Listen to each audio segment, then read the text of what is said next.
8 minutos. El tema que vamos a hablar ahora tiene relación con uno de los libros, el documento más interesante, creo yo, que se ha sacado en Colombia, sobre la corrupción.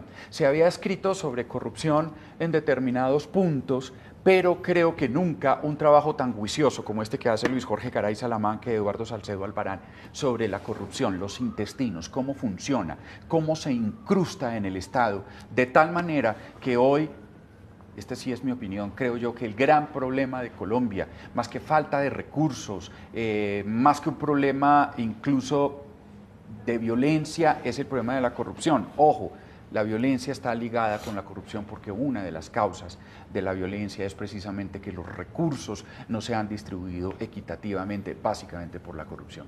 La corrupción es nuestro tema a continuación. Conversemos Bogotá.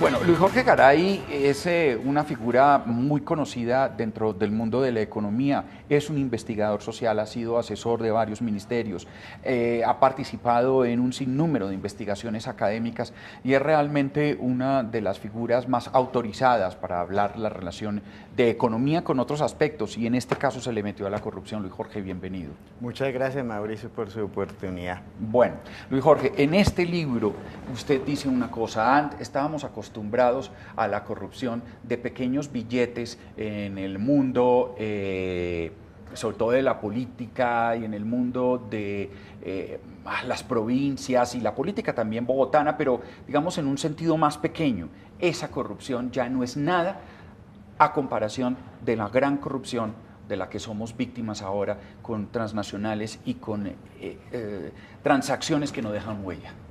Sí, en efecto, pues en el mundo y el público en general conoce corrupción un hecho casual, esporádico, donde a través de un soborno se logra cooptar a un funcionario público para lograr una prebenda. El caso más sencillo es un conductor que le paga una soborno o como se llama popularmente una coima a un policía de tráfico para que no le ponga una multa. Por ejemplo. Sí. Ese es un ejemplo sencillo y así los libros de texto inicialmente la corrupción la ven de esa manera.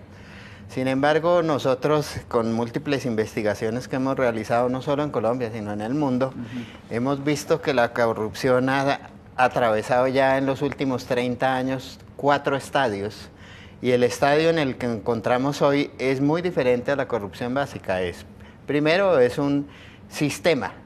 Ya no se trata de un hecho casual, sino de un conjunto de hechos que corresponden a una estructura ilícita. Claro, entonces lo que quiere decir un sistema es que incluso las condiciones están dadas y el sistema funciona así. Hay que engrasarlo de esa manera para que se muevan las piezas del sistema, lo que es aún más grave y más aterrador. Exacto. Entonces, primero es un sistema.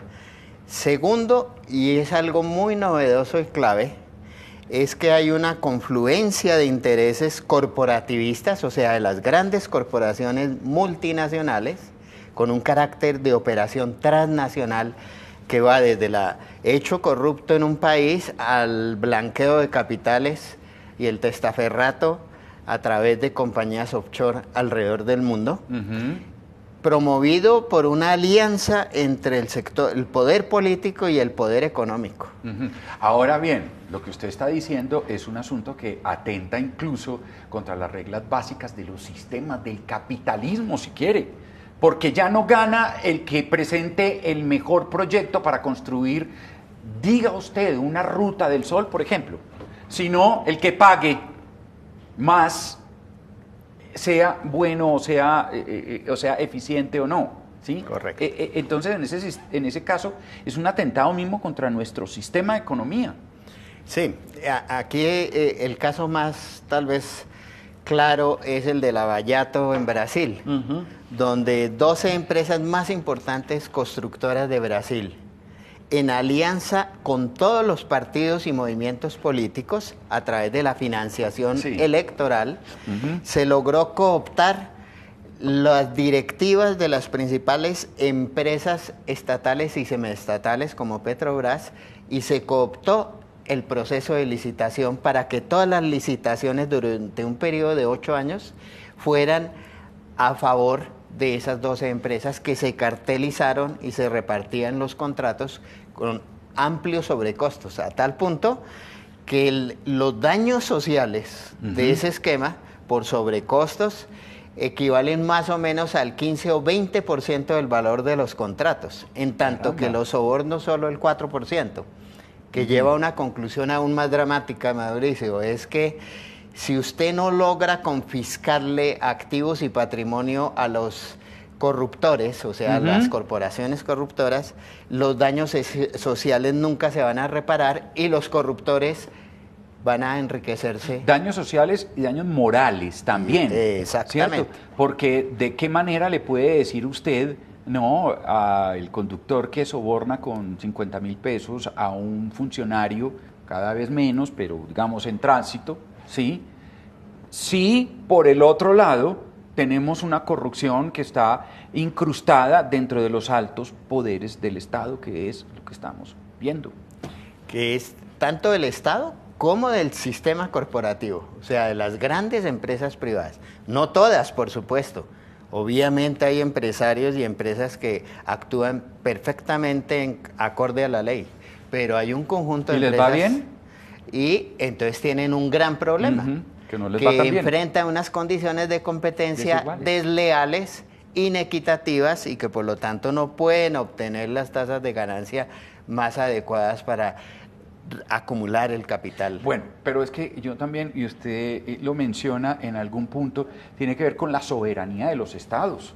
Es decir, el Estado a través de sus elementos democráticos, de su constitución, de sus leyes, las reglas de juego, todas quedan rotas por unas multinacionales con unos intereses ajenos a los intereses del Estado que vienen a imponernos entonces sus condiciones para la minería, sus condiciones para el petróleo, sus condiciones para construcción de vías, ¿no? Correcto. Y aquí viene un problema de no solo no reparación de los daños sociales, sino de una impunidad económica, patrimonial, extrapatrimonial, moral y social. Y parte de eso es porque las legislaciones y jurisprudencias internacionales para el castigo de corporaciones está muy subdesarrollada. De tal manera que, por ejemplo, en Colombia hay un proyecto de ley promovido, entre otros, por la Procuraduría, en que a las personas jurídicas puedan ser sujetos procesales de la ley penal en aras de poderlas castigar comportamientos anómalos como es este tipo de corrupción sistémica. Bueno, y usted cierra una empresa de esas y usted lo ha dicho, yo no tendría ningún empacho, una empresa corrupta que hay que cerrarla, pues hay que cerrarla, pero los trabajadores que viven de esto y la economía que está alrededor de estas empresas, ¿qué?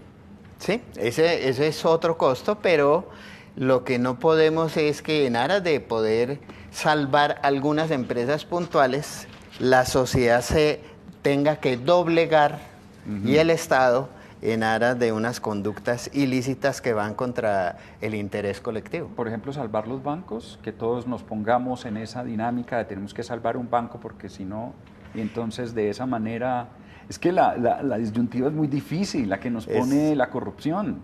Es muy difícil, pero lo que sí tenemos claro es que no se puede seguir socializando las pérdidas de los grandes capitales que a la larga repercuten en contra del bienestar de la población más vulnerable. Los organismos de control, y nombró usted ahora la Procuraduría, pero piensa en las personerías, piensa en la Contraloría, en las Contralorías, ¿no? Escasamente, y se usa una figura mucho, quienes hablan de esto, de cómo la corrupción va en un tren bala, producido en el Japón, ¿sí? Y las IAS y los organismos de control van escasamente a caballo. Sí, esta es una realidad que hemos constatado no solo en Colombia, sino en muchos países de América Latina, por supuesto África e incluso de Europa antigua Europa Oriental, es el hecho de que el capital criminal o ilícito tiene una capacidad de innovación más rápida que incluso el capital legal. Y por lo tanto eso ha llevado a que las legislaciones y las técnicas de investigación de estos fenómenos de macrocorrupción y corrupción sistémica estén muy atrasadas y no haya la capacitación técnica para poder abordar una investigación integral y comprensiva de estos nuevos fenómenos. Necesitamos en el mundo adecuar el marco analítico y el marco jurisprudencial para poder confrontar con eficiencia estos fenómenos. Tema polémico de total actualidad, lo que está pasando en Colombia y las posibles relaciones de Odebrecht con el Grupo Aval, con Corfiandina, ¿sí? Incluso con el doctor Néstor Humberto Martínez, hoy fiscal general de la Nación. Su visión general de esto visto desde un libro de la corrupción.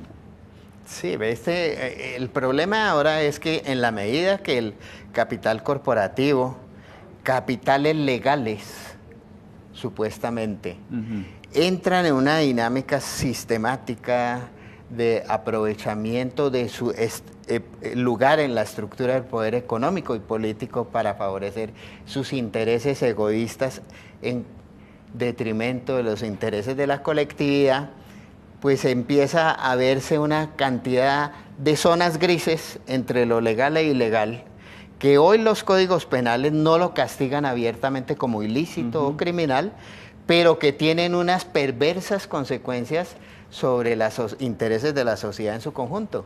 Y encontramos que esas zonas grises, que la componen empresas, funcionarios, profesionales, que actúan entre la legalidad y la ilegalidad, son las que favorecen la reproducción del capital criminal y que con los códigos actuales no son penalizados debidamente ni tampoco rechazados socialmente, porque se supone que actúan en la legalidad, pero aprovechan ese lugar para poder favorecer la reproducción del capital ilegal. Claro, porque es muy difícil meter la realidad enorme de la corrupción, de la violencia, en fin, en un código. Es simplemente muy difícil. Entonces quedan una cantidad de zonas grises permanentes. Aquí estaba buscando un esquema que usted plantea de cómo los personajes que están en la mitad, que transmiten información entre diferentes, entre organizaciones, en una red que es muy difícil de seguir, identificar, porque las informaciones están compartimentadas. Quiere decir, a mí me llega un poquito, a usted le llega otro poquito, y hay alguien que une esos poquitos, ¿no es cierto? Y nos utiliza a nosotros dos, a voluntad nuestra o no, para recoger esos poquitos de información. Exacto. Eso, pues, digamos, es que la estructura hoy ilícita de corrupción o de criminalidad ya no es como le enseñan a uno los organismos de seguridad y de policía, que son estructuras piramidales donde hay un solo capo y todos hacia abajo reciben órdenes, sino son unas estructuras más horizontales, especializadas, fluidas, maleables, donde hay una especialización del trabajo que hace muy difícil hacer un seguimiento, monitoreo sobre el papel, la responsabilidad y el lugar que ocupan los diferentes agentes, ya sean privados o corporaciones, en toda esta trama de corrupción sistémica. Cuando decimos pues que entonces hoy la corrupción está a unas dinámicas mucho mayores, no significa que la corrupción de los 50.000 pesos, de los 20 millones, si quiere, metidos en una bolsa o no sea una corrupción. Claro. ¿Sí? Sí. Y que hay que mirarla. Frente a lo que está sucediendo, Colombia va a ser capaz de va a ser capaz por lo menos de tener una justicia eficiente que llegue a la verdad y que castigue a los culpables tal como están las cosas. No, tal como está ahora, en general, por la carencia de jurisprudencia, leyes, de voluntad política y algo muy importante, de una ética social para un rechazo debido a actos indebidos, ilícitos o abiertamente criminales, va a ser muy difícil avanzar. Y tenemos el gran problema en el capitalismo de hoy y en la democracia liberal, es que este es un fenómeno muy extendido ya en muchos países del mundo, no solo del sur, sino del norte. Sí.